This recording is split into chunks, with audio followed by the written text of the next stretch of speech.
مبارک میں اللہ کے پیغمبر دعائیں مانگا کرتے تھے، اللہ کے قرب کی، اس کی یاد سے اپنے دل و دماغ کو سرشار کرتے اور انسان کو اس ماہ مبارک میں اپنے اوقات کی، اپنے اعمال کی، اپنے اقوال کی قدر و قیمت معلوم ہو جائے۔ یہ ایک ضروری چیز ہے۔ انسان کا عمل اور انسان کا لمحہ لمحہ زندگی کا یہ بہت قیمتی ہے۔ جو لمحات انسان کی زندگی سے گزر جاتے ہیں، جو لمحات انسان کی زندگی سے گزر جاتے ہیں وہ واپس نہیں آتے۔ اس لیے انسان کو اپنے وقت کی قدر معلوم ہو جائے، قیمت معلوم ہو جائے، یہ انسان کی بڑی کامیابی ہوگی، کیونکہ انسان غفلت میں اپنا وقت گزارتا ہے اور غفلت کی وجہ سے ہی تباہیاں آتی ہیں۔ ڈرائیور غافل ہو جائے تو ایکسیڈنٹ ہو جاتا ہے، حکمران غافل ہو جائیں تو قومیں ملک تباہ ہو جاتے ہیں، ماں باپ غافل ہو جائیں تو نسلیں بگڑ جاتی، اساتذہ غافل ہو جائیں تو طلباء اور ان کے شاگرد وہ نالائق رہ جاتے ہیں۔ اس لیے معاشرے کا ہر طبقہ اس کو اپنی غفلت ختم کرنی ہے۔ قرآن حکیم اسی لیے تو کہتا ہے کہ یہ غفلتوں کو توڑنے کے لیے اللہ جل شانہ انسانوں پر مختلف حالات طاری کرتے ہیں، یہ اپنے غفلت سے بیدار ہو جائیں۔ اقترب للناس حسابهم وهم في غفلة معرضون۔ لوگوں کے حساب کا وقت قریب آ رہا ہے، چھان پھٹک کا وقت قریب آ رہا ہے۔ وهم في غفلة معرضون، اور وہ غفلت میں مبتلا ہے، اعراض کیے ہوئے ہیں، زندگی کے مقاصد سے روگردانی کیے ہوئے ہیں۔ انسان غفلت میں مارا جاتا ہے، گھر والے دروازہ بند نہ کریں، غافل ہو جائیں تو چور اندر گھس جائے گا، اس کو موقع مل جائے گا۔ آج انسان غفلت سے اپنے آپ کو، اپنی نسلوں کو، اپنے ملک اور قوم کو تباہ و برباد کر رہے ہیں۔ اس لیے اللہ تعالیٰ بیماریاں بھیج کر، مشکلات بھیج کر، پریشانیاں بھیج کر انسانوں کو جگاتے ہیں غفلت سے، یہ بیدار ہو جائے۔ پہلے بیدار ہو جائے تو خود اس کی اچھی بات، نہ بیدار ہو تو پھر اس کو بیدار کیا جاتا ہے۔ اس لیے انسان پر یہ حالات طاری ہوتے ہیں، اس کی غفلت ٹوٹ جائے، یہ بیماریوں سے، امراض سے، تباہیوں سے بچ جائے۔ بڑی عذاب آنے سے پہلے اللہ چھوٹے عذاب بھیجتے ہیں تاکہ انسانوں کی غفلت ختم ہو۔ وَلَنُذِيقَنَّهُم مِّنَ الْعَذَابِ الْأَدْنَىٰ دُونَ الْعَذَابِ الْأَكْبَرِ لَعَلَّهُمْ يَرْجِعُونَ۔ ہم انہیں مزہ چکھاتے ہیں۔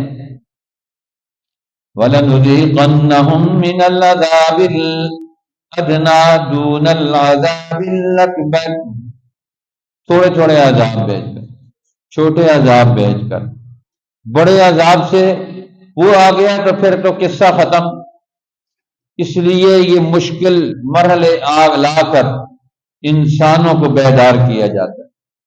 انسان اپنے وقت کی قدر جانے، اپنے وقت کی قیمت جانے، قیامت کے دن اس سے انسان کی اسی زندگی کے بارے میں سوال کیا جائے گا، تو نے زندگی کہاں گزاری؟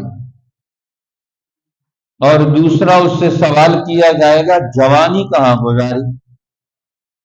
یہ جوانی عمل کا دور ہے، عمل کا دور، یہ عمل کا وقت، یہ کہاں گزارا ہے، کہاں صرف کیا ہے، کہاں خرچ کیا ہے؟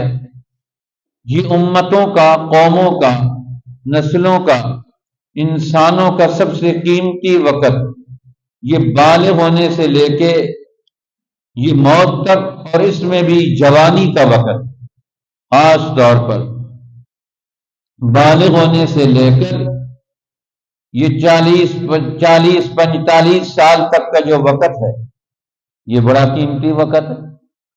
اس لیے اللہ نے یہ 3 ذی عقل مخلوقات بنائی، فرشتے، جن اور انسان، یہ 3 عقل مند مخلوقات ہیں، اور ان میں سے 2 سے پوچھ ہوگی، یہ مکلف مخلوقات ہیں، انسان اور جن، یہ اللہ کے قانون کے پابند ہیں، یہ اللہ کے حکم کے پابند ہیں، انہوں نے جو زندگی گزارنی ہے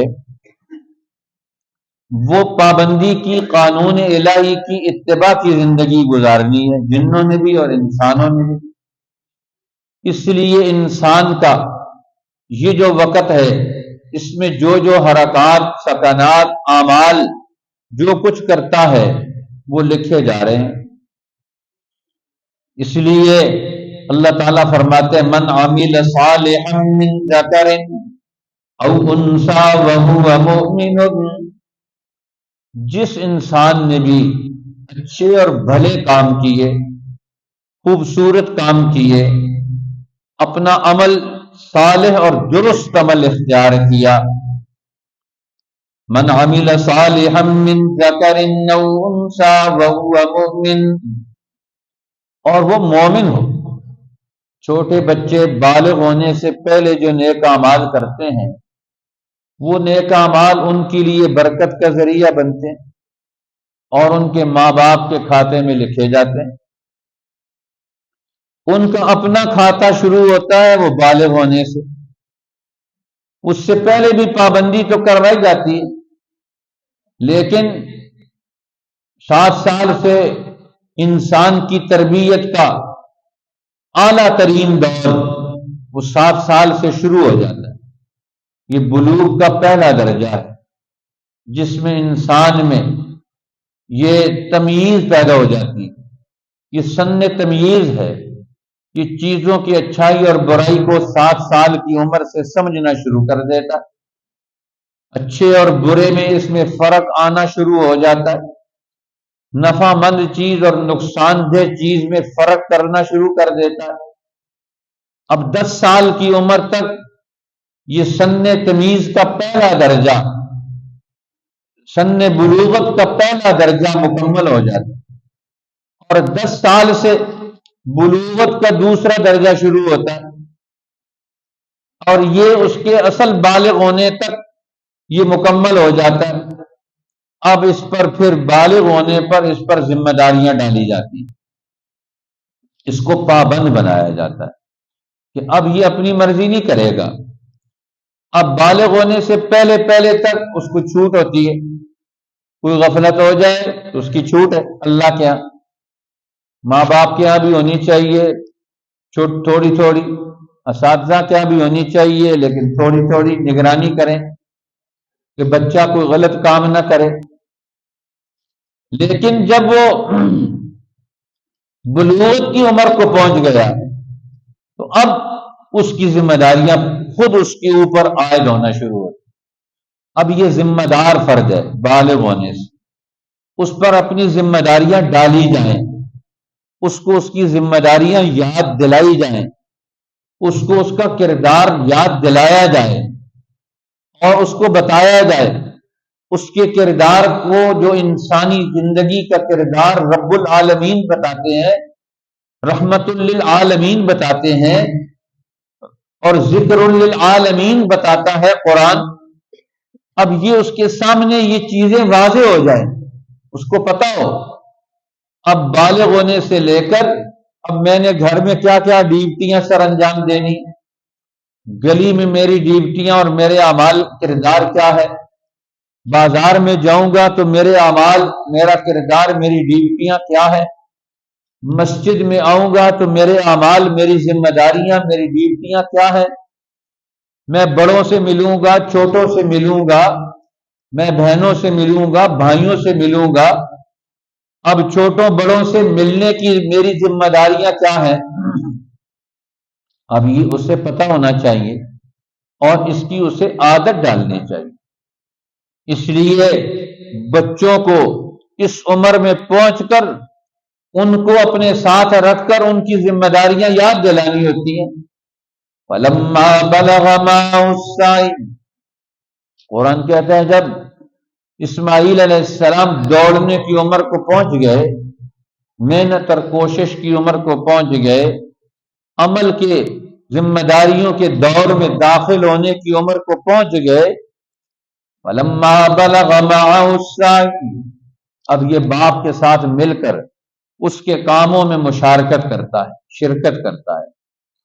اب بہن بھائیوں کے ساتھ مل کر کاموں میں، بڑے کاموں میں، چھوٹے کاموں میں تو کھیل کود میں تو پہلے ہی شامل تھا، اب جو کام نتیجہ دیتے ہیں، جو کام فروٹفل ہے، جو کام اعمال وہ انسان کی زندگی کے لیے لازمی اور ضروری، جس سے زندگی کا رخ بدلتا ہے، گھر کا رخ بدلتا ہے، انسان کی اپنی حیثیت کا تعین ہوتا ہے، انسان کی حیثیت کا تعین ہوتا ہے عمل سے، کردار سے، اخلاق سے۔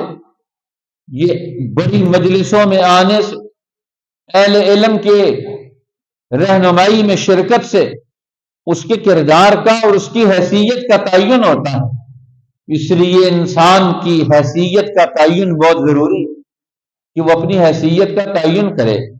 اس لیے رسول اللہ صلی اللہ علیہ وسلم نے ارشاد فرمایا کہ تم جاہل لوگوں کی صحبت میں نہ بیٹھو، بے وقوف لوگوں کی صحبت میں نہ بیٹھو، تم جھوٹے لوگوں کی مجلس میں نہ بیٹھو، تم باطل اور بد کردار لوگوں کی مجلس میں نہ بیٹھو، کیونکہ وہ تمہاری اوپر ان کی مجلس کا اثر آئے گا۔ لہذا اب مجلس تلاش کرو، کس مجلس کو تم نے اون کیا ہے، قبول کیا ہے۔ فرمایا ان المرء علی دین خلیلہ فلینظر احدکم الی من یخالل، آدمی اپنے صحبت اور ماحول اور دین، یہی اس کا دین بنتا ہے، اس کا ماحول، کن مجلسوں میں بیٹھتا ہے، کن دوستوں سے اٹھتا بیٹھتا ہے، کن کاموں میں شریک ہوتا ہے، کن لوگوں کے ساتھ وہ کاموں میں شریک ہوتا ہے، تو انسان انہی کا دین اختیار کرتا ہے۔ ان المرء علی دین خلیلہ فلینظر احدکم الی من یخالل، ہر آدمی دیکھ لے اس نے اپنے لیے کون سے دوست منتخب کیے۔ اب رسول اللہ کی دوستی زمین میں ابو بکر صدیق کے ساتھ، ابو بکر صدیق کی دوستی رسول اللہ کے ساتھ، حضرت عثمان کی دوستی دور جاہلیت میں حضرت ابو بکر صدیق کے ساتھ، حضرت عبد الرحمن ابن عوف کے ساتھ، حضرت طلحہ ابن عبید اللہ کے ساتھ، زبیر ابن العوام کے ساتھ ہے۔ یہ خاندان میں بھی قریب ہیں اور ان کی مجلسیں بھی ایک جیسی ہیں، ایک دوسرے کی مجلسوں کے شریک۔ فَلْيَنْظُرْ أَحَدُكُمْ إِلَىٰ مَن يُخَالِلُ، اور آدمی دیکھ لے اس نے کس کی دوستی، مجلس اور صحبت اور ماحول اختیار کیا۔ اس لیے انسان کے اعمال، انسان کے اخلاق، انسان کے رویے، انسان کا کردار اس کے ماحول سے بنتا ہے، اس کی صحبت سے بنتا ہے۔ اس لیے اللہ جل شانہ انسانوں کو نبی بھیج کر انسانوں کا ماحول بدلتے ہیں، ان کا رخ بدلتے ہیں، ان کے اعمال میں پیغمبر کی سیرت سے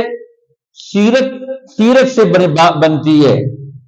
پیغمبر کی سیرت سامنے آئے گی، شخصیت سامنے آئے گی، ان کے صبح و شام کی زندگی سامنے آئے گی تو پیغمبر کے اعمال سامنے آئیں گے، پیغمبر کے اخلاق سامنے آئیں گے، پیغمبر کا کردار سامنے آئے گا، پیغمبر کا میل جول سامنے آئے گا، تو انسان کے رویے بدلیں گے۔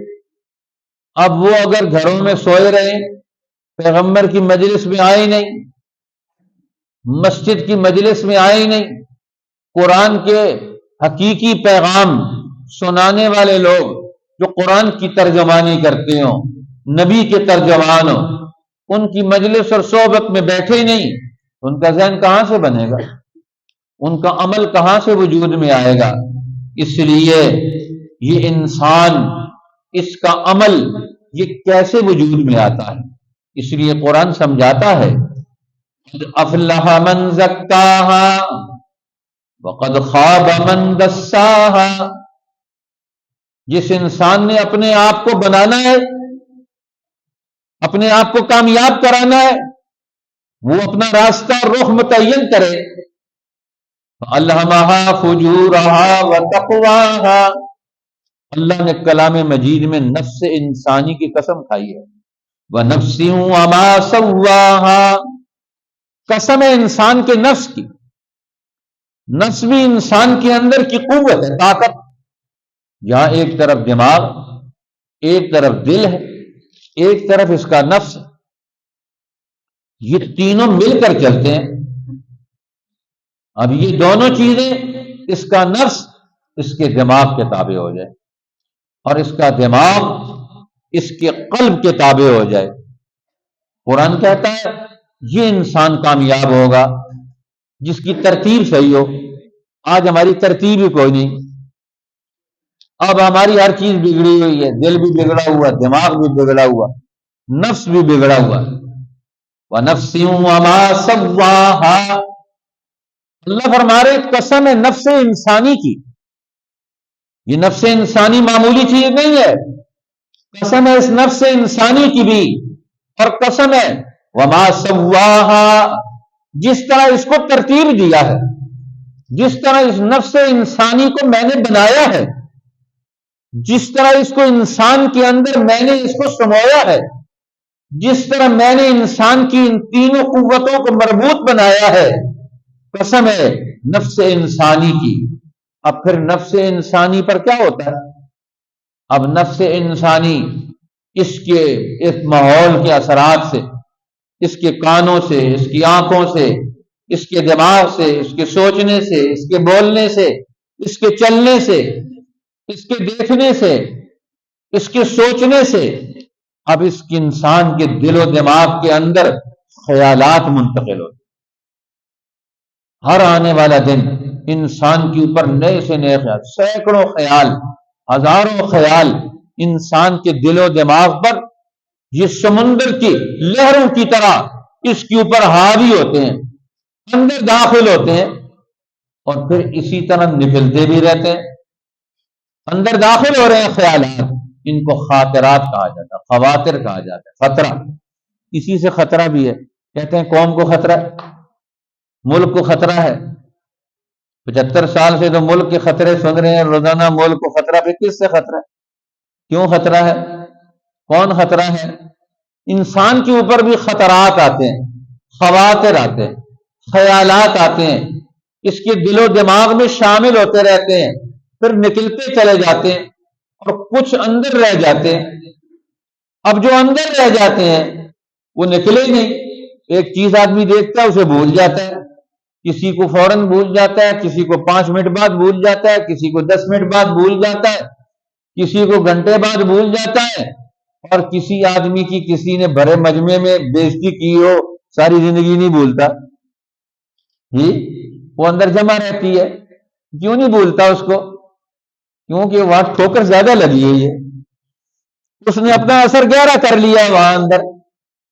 اب کن کن چیزوں کے اثرات گہرے ہیں، کن کن چیزوں کے اثرات پتلے ہیں ہمارے اندر، یہ انسان نے سوچنا۔ اس لیے فرمایا وَنَفْسٍ وَمَا سَوَّاهَا، قسم ہے نفس انسانی کی، وما سواہا، اور جیسا اس کو بنایا اس کی بھی قسم ہے، فَأَلْهَمَهَا فُجُورَهَا وَتَقْوَاهَا، پھر الہام کیا، اللہ نے اس کے دل و دماغ میں بات ڈال دی.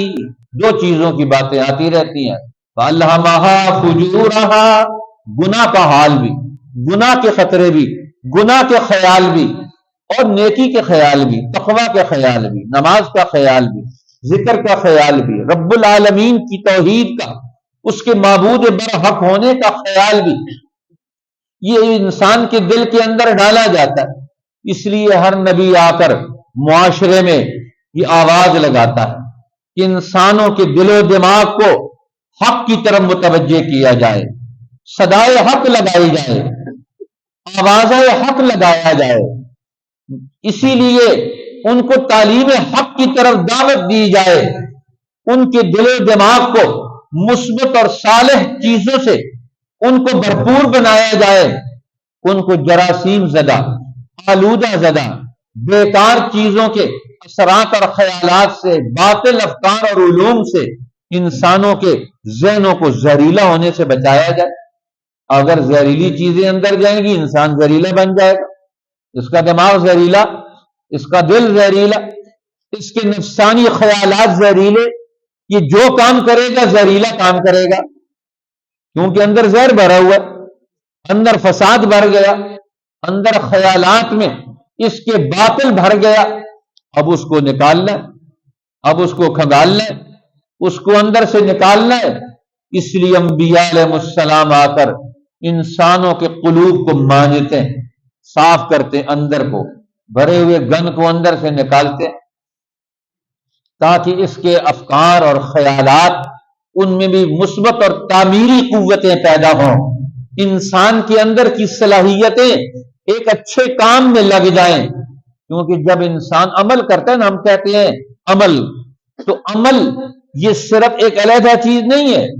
پہلے انسان کے دل میں خیال آتا ہے، پھر یہ وہ خیال انسان کے دل میں جاگزین ہو جاتا ہے، جگہ پکڑ لیتا ہے. جب یہ جگہ پکڑ جائے اس کا نام ارادہ بن جاتا ہے. پہلے خیال آیا، خیال فکر میں ڈل گیا، فکر ارادے میں ڈل گیا. اب جب ارادہ پختہ ہو گیا، جب انسان کسی کام کا ارادہ دل میں پختہ کر لیتا ہے تو پھر اس کے بعد اب وہ عمل کرتا ہے. اب عمل کس چیز کا نام ہے؟ یہ عمل نام اس چیز کا ہے کہ انسان کے اندر کی ساری قوتیں یہ ایک نقطے پر جمع ہو گئی ہیں، اس کا دماغ بھی، اس کا دل بھی، اس کا نفس بھی، اس کے باطن کی ساری قوتیں اب یہ ایک نقطے پر جمع ہو گئی ہیں. اب انسان عمل کرتا ہے. دیکھو ایک آدمی کو خطرہ لگتا ہے، سانپ کو دیکھتا ہے، اب اس کا دماغ سوچتا ہے سانپ ہے، پھر دوسرا کام کیا کرتا ہے، پھر اس کا خیال ذہن میں آتا ہے یہ تو بڑا خطرناک، یہ اندر ہی اندر فوراً مشین چل جاتی. پھر کیا کرتا ہے، اب اندر اس کے یہ طوفان پیدا ہو گئی، سانپ ہے، اور پھر اس کے بعد کیا کرتا ہے، یہ حرکت میں آتا ہے. اب اس کی ساری قوتیں مجتمع ہو گئی، ان اندر کی داخلی قوتوں نے انسان کے جسم کو ایک بڑے عمل کی طرف لا کے کھڑا کر دیا. اب یہ عمل کرتا ہے، لاٹھی اٹھاتا ہے، لاٹھی نہیں اٹھاتا تو وہاں سے بھاگتا ہے، اب پورا جسم اس کا کام کر رہا ہے. تو جب انسان نیکی کا عمل کرتا ہے، نماز پڑھتا ہے، ذکر کرتا ہے، کوئی نیکی کا کام کرتا ہے، تو یہ عمل یہ کوئی اکیلی خارجی چیز نہیں ہے، اس کے پیچھے بہت بڑا پروسیس ہے اس کا، انسان کی زندگی کا، انسان کے داخل کا، باطن کا. اس لیے یہ ماہ مبارک رمضان شریف آ رہا ہے، یہ انسان کو اپنی نفسی قوتوں کا تعارف کرواتا ہے، یہ انسان کو باطنی قوتوں کا تعارف کرواتا ہے، یہ انسان کو اس کے اعمال کا تعارف کرواتا ہے، یہ انسان کو اس کی اوقات کا تعارف کرواتا ہے، یہ انسان کے مستقبل کی تعمیر کا پورا نقشہ، موت تک نہیں جنت و جہنم تک کا سارا نقشہ اس کے سامنے کھولتا ہے. آدم علیہ السلام سے لے کر محمد الرسول اللہ تک قرآن پاک نبیوں کی تعلیمات کا تذکرہ کرتا ہے تاکہ انسان کا ذہن بنے علم سے، اس کا خیال بنے قرآن اور انبیاء کے علوم سے، کامیاب لوگوں کے تذکرے سے اس کی زندگی کا اپنا رخ متعین ہو. اس لیے اللہ فرماتے ہیں من یعمل من الصالحات من ذکر او انثی وہو مؤمن، جس شخص نے بھی بھلا عمل کیا، درست عمل کیا، نیک عمل کیا، اور نیک عمل کیا کیا؟ وَهُوَ مُؤْمِنٌ، اور وہ نیک عمل خیالی اور سفسطی بنیادوں پر نہ ہو، ایمان کی بنیاد پر ہو، اس کے اپنے اندر کی داخلی قوتوں کی بنیاد پر ہو۔ اب اللہ تعالیٰ کو ہم باہر تلاش کرتے ہیں، اللہ فرماتے ہیں میں تو تمہارے دلوں میں بستا ہوں۔ جی، کلمہ پڑھنے کا مطلب، ایمان کا مطلب کیا ہے؟ اللہ کا نام، اللہ کے نام کی تاثیر، اللہ کے نام کا تعلق اور اس کا رب وہ انسان کے دل و دماغ کے اندر بیٹھ گیا۔ اب اندر اللہ ہے، باہر بھی اللہ، اور کہتے ہیں نا ظاہر بھی تو، باطن بھی تو، اول بھی تو، آخر بھی تو۔ اسی لیے تو اللہ نے خود ہی اپنا تعارف بھی یہ کروایا، والاول والآخر والظاہر والباطن۔ اے اللہ، اول بھی تو ہے، آخر بھی تو ہے، ظاہر میں بھی تو ہے، باطن میں بھی تو ہے۔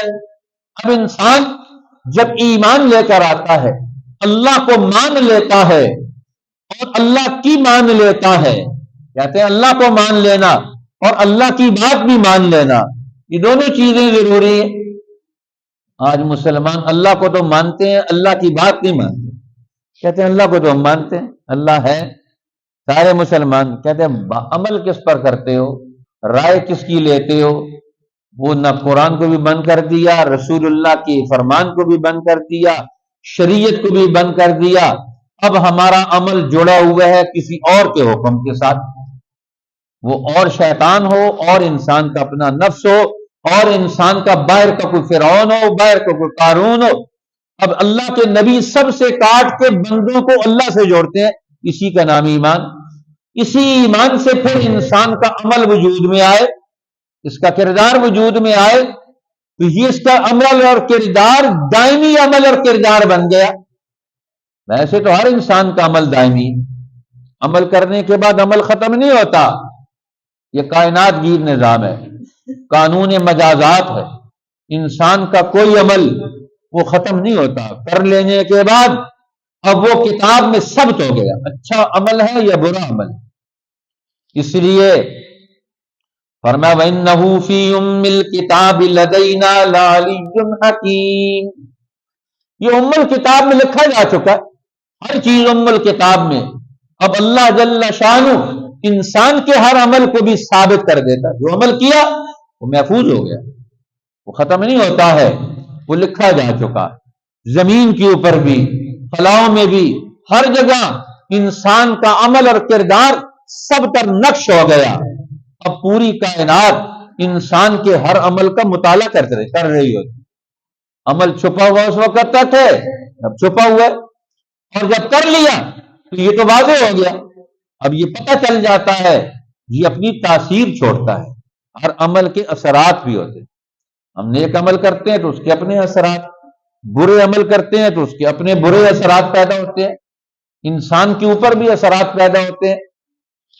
اس لیے فرمایا من یعمل من الصالحات من عمل صالحا من ذکر او انثی وهو مؤمن، جس آدمی نے نیک عمل کیا۔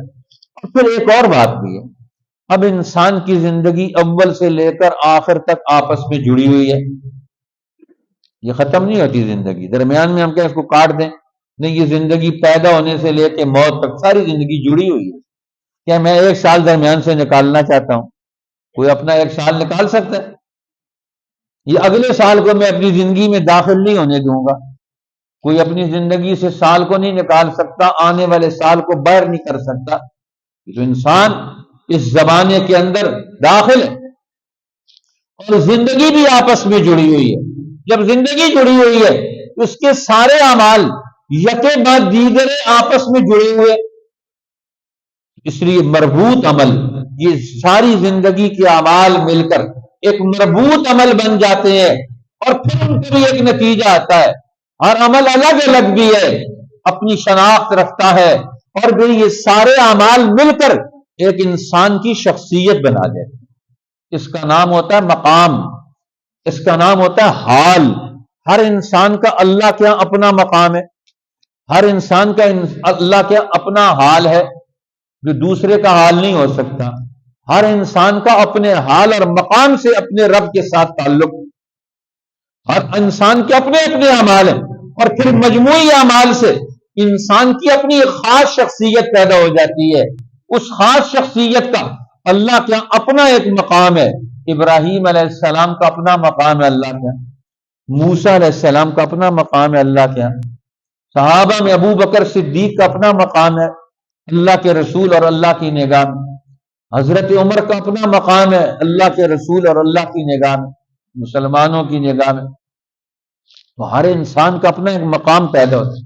آج سوچنے والی بات ہے کہ ہمارا اور ہماری نسلوں کا آج دنیا میں اللہ کی نگاہ میں اور اللہ کے رسول کی نگاہ میں، فرشتوں کی نگاہ میں ہمارا کیا مقام ہے؟ تو یہ مقام مرتب اعمال سے پیدا ہوتا ہے۔ اب جو آدمی مسلسل نماز پڑھتا ہے، رسول اللہ نے فرمایا جو 40 نمازیں تکبیر اولا کے ساتھ مسجد میں آ کر جماعت کے ساتھ ادا کرتا ہے، اس کی اپنی تاثیر پیدا ہوتی ہے اس کی زندگی میں۔ وہ تاثیر کیا پیدا ہوتی ہے؟ وہ تاثیر پیدا ہوتی ہے کہ وہ جہنم کی آگ سے بری ہو جاتا ہے، منافقت سے بری ہو جاتا ہے۔ ایک نوجوان وہ مدینہ میں ایک عورت سے وہ عشق رکھتا ہے، محبت رکھتا ہے، اس کے راستے میں کھڑا ہو جاتا ہے، وہ کہتے ہیں کیا مسئلہ ہے تجھے؟ کہتے ہیں مجھے محبت ہو گئی تجھ سے۔ اس نے کہا اچھا تجھے مجھ سے محبت ہو گئی ہے تو پھر تو 40 دن حضرت عمر کے پیچھے مسلسل 5 نمازیں پڑھ کے آ، 40 دن۔ اس نے کہا یہ تو مسئلہ ہی کوئی نہیں۔ اس نے کہا پڑھ کے آؤ پھر بتائیں گے، پھر اگلی بات کریں گے۔ اب وہ 40 دن نماز پڑھی، 40 دن گزرے تو اس کے بعد وہ راستے میں کھڑی ہو گئی، وہ کہتا راستے سے ہٹ جاؤ، اب مجھے تیری کوئی ضرورت نہیں۔ دیکھو حضرت عمر جیسے امام کے پیچھے مسجد نبوی کے ماحول میں ایک آدمی 40 دن صرف فرض نمازیں جماعت کے ساتھ ادا کرتا ہے، اس کے عمل کی تاثیر سے اس کے سوچنے سمجھنے اور عمل کرنے کا انداز بدل گیا۔ وہ کہتا ہے اب مجھے تیری کوئی ضرورت نہیں، اب تو مجھے اللہ کی سچی محبت حاصل ہو گئی۔ اب ہمارے اندر نماز کی کیا تاثیر پیدا ہوتی ہے؟ ہم قرآن کتنا پڑھتے ہیں اس کی کیا تاثیر پیدا ہوتی ہے؟ زندگی میں ہر دفعہ رمضان آتا ہے کیا ہم نے کیسا رمضان گزارا ہے؟ اس کی رات اور دن میں کتنا وقت ضائع کیا تھا ہم نے پچھلے سال رمضان میں؟ آرا بھی سوچے۔ سارے سال مولانا عبید اللہ سندھی فرماتے ہیں یہ حج کے مہینے اور رمضان کا مہینہ یہ امت کی تربیت کے مہینے، یہ چھٹی کے مہینے باقی کاموں سے۔ یہ اپنے اخلاق، اپنی نماز، اپنا ذکر، اپنا دل و دماغ، اپنے باطن کی تعمیر اور ترقی کے لیے وقت گزارے، اپنے اندر کو صاف پاک کرے۔ اب کتنا وقت ہم نے پچھلے سال رمضان میں ضائع کیا تھا، اسی سے توبہ کر لیں، یا اللہ پتہ نہیں اگلا سال ہمیں ملے گا کہ نہیں ملے گا رمضان۔ ابھی سے تیاری تو کریں، نیت تو کریں کہ ہم اس کا ایک لمحہ بھی غفلت میں نہیں گزاریں گے، تو انشاءاللہ ضرور یہ رمضان ہماری زندگی میں تبدیلی لائے گا۔ اللہ جل شانہ ہمیں توبہ کی توفیق عطا فرمائے، اپنے وقت اور اعمال کی قدر نصیب فرما دے۔